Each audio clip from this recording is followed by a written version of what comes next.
അപ്പോൾ ഞാനൊരാളവിടെ കാണിച്ചു തരാം. ഇതാണ് കണ്ടോളി. എന്താ വേണ്ടേ?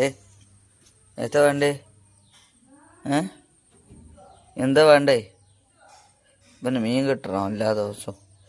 2 ദിവസം മുന്നേ മത്തിയെ കൊടുത്തി. മീനിൻ്റെ ആളാണ്. കുട്ടികളുണ്ട് മുകളിൽ. ഭയങ്കര ഇതാണ്, ക്യൂട്ടാണ് ആള്. എല്ലാത്തും നിന്ന് തരും. ഇവിടെ ഇങ്ങനെ കിച്ചണിൻ്റെ അടുത്ത് ഇങ്ങനെ വന്നിങ്ങനെ നിൽക്കും. ഇത് കൊടുത്താലുള്ള നന്ദിയാണ്. നമ്മളെന്തെങ്കിലും കൊടുത്താൽ അതിനുള്ള നന്ദിയാണ് കാണിക്കുന്നത്. ഒക്കെ വീട്ടുകൾ പൂച്ച നമ്മൾ വളർത്തണമെന്ന്. ഇവിടെ അങ്ങനെ വന്നാണ് ഇവന്. നമ്മൾ വന്ന് വളർത്തിയൊന്നുമല്ല.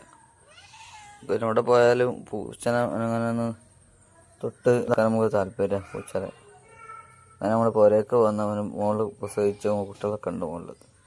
കുട്ടികളൊന്നും ഇങ്ങോട്ട് മുകളിൽ എത്തിയില്ല. ഇവനും അങ്ങനെ ഭയങ്കര കമ്പനി അമ്മമായിട്ട്. അപ്പം എന്തെങ്കിലും കൊടുക്കണം.